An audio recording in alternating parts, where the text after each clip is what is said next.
Bila saya atau Anda ditanya tentang apa itu teman, apa itu persahabatan, dan apa artinya menjadi teman yang baik bagi seseorang, tentu jawabannya banyak. Dalam perspektif saya tentang teman atau sahabat adalah seseorang yang kemudian datang di saat seisi dunia telah pergi.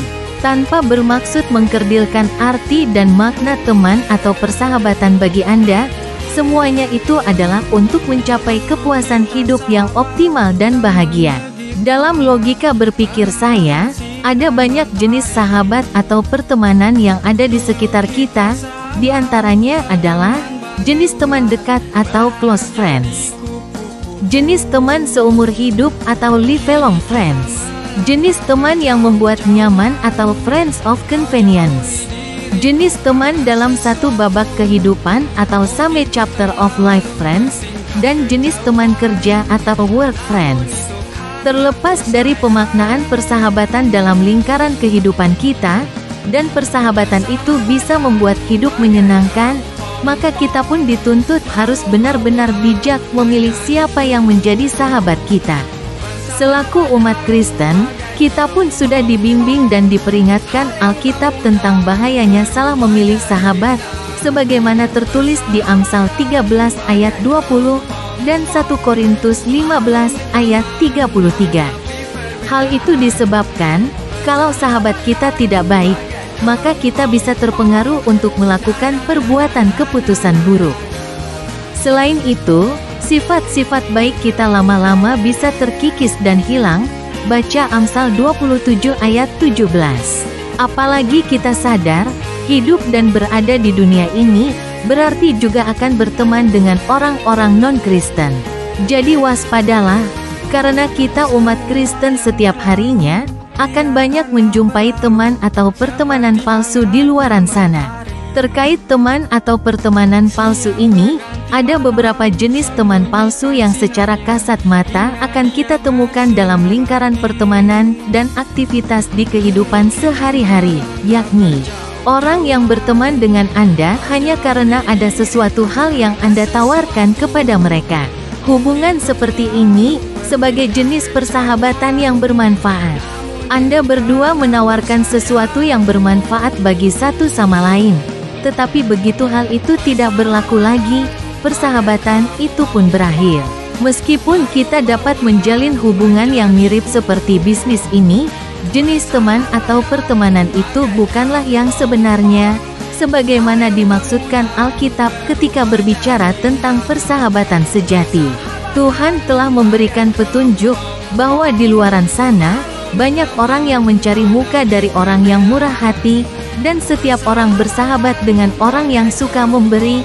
Baca Amsal 19 ayat 6. Jadi waspadalah atas tipe teman atau pertemanan semu ini. Kemudian, ada jenis teman atau pertemanan yang hanya ada saat cuaca cerah. Maksudnya, seorang teman ada untuk Anda saat keadaan baik atau cuaca cerah, atau saat mereka mendapatkan sesuatu dari hubungan itu, tapi saat keadaan sulit, mereka pun menghilang dan tidak dapat ditemukan. Ingat sahabatku, ada banyak fakta menunjukkan bahwa kekayaan itu akan mendatangkan banyak teman baru, tetapi orang miskin akan ditinggalkan oleh temannya. Baca Amsal 19 ayat 4. Jadi wajar bila suatu ketika kita kecewa kepada teman atau kondisi pertemanan, karena gambaran persahabatan sejati sebagai satu persahabatan yang kekal adalah jauh panggang dari api. Namun kita harus percaya dan berpengharapan, karena Tuhan telah memberitahu kita melalui Amsal 17 ayat 17, bahwa seorang sahabat menaruh kasih setiap waktu. Artinya, saat jadwal kita terstruktur sedemikian rupa dan ada teman yang membutuhkan waktu kita, maka kita pun harus hadir untuknya, meski itu hanya sekedar mengucapkan doa atau pesan singkat. Ingat sahabatku, sahabat sejati itu selalu ada saat keadaan kita sulit. Misalnya saat kita sedang berjuang dalam seleksi pekerjaan, saat iman kita goyah, saat masalah kesehatan tiba-tiba terpuruk, saat kita mengalami kesulitan keuangan, atau saat ada anggota keluarga ditimpa musibah atau meninggal dunia, dan lain sebagainya. Pertemanan atau persahabatan itu terkait dengan kualitas kesetiaan, menggambarkan kasih dan kebaikan yang murah hati, mengorbankan banyak hal dan penuh perjanjian terhadap kita, sebagaimana dicontohkan Yesus.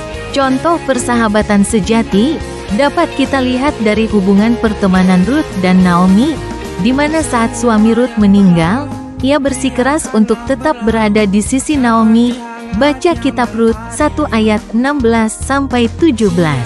Jadi waspadalah atas pertemanan palsu, karena prinsip pertemanan Kristen memiliki kualitas kesetiaan yang seringkali harus dibayar mahal, termasuk nyawa, seperti kesetiaan Yesus kepada Bapa. Demikian dan semoga bermanfaat. Horas Hubata Haganupan.